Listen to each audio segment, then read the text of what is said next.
జై కాంగ్రెస్, జై కాంగ్రెస్.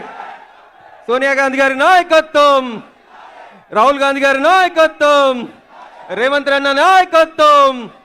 ఈరోజు అన్న మైనంపల్లి ఈరోజు చాలా సంతోషం అన్న. ఈ పండుగ వాతావరణం, ఈ మెదక్ పార్లమెంట్ అభ్యర్థిగా నన్ను డిక్లేర్ చేసి ఒక బడుగు బలహీన వర్గాల బిడ్డను, ఒక బీసీ బిడ్డను, ఇందిరమ్మ పరిపాలించిన గడ్డ నుంచి నాకు టికెట్ ఇచ్చి నా మీద నమ్మకంతో నాకు టికెట్ ఇచ్చిన మా అన్న రేవంత్ అన్నకు నేను జీవితాంతం పాదాభి వందనాలు చేస్తూ రుణపడి ఉంటానని తెలియజేస్తున్నా.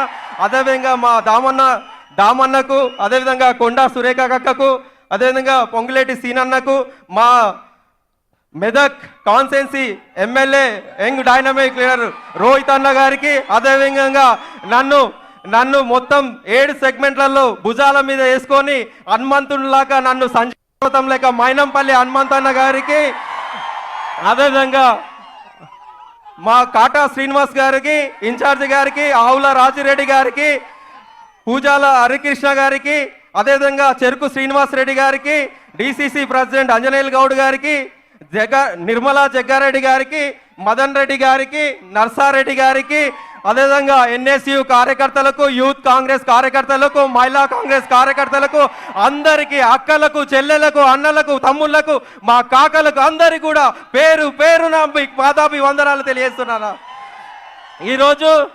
ఈరోజు నాకు ఈ మెదక్ గడ్డ ఒక చరిత్ర ఉంది.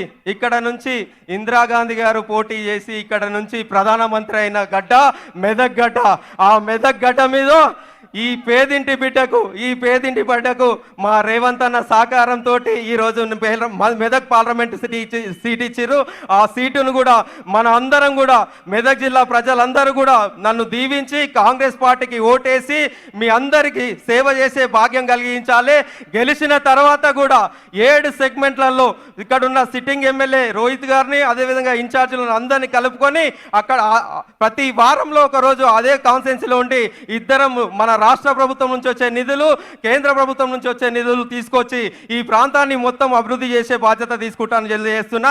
మీరందరూ కూడా చేతి గుర్తుకు ఓటేసి గెలిపించాలని మనస్ఫూర్తిగా కోరుకుంటున్నా. చేతి గుర్తుకే, చేతి గుర్తుకే, చేతి గుర్తుకే.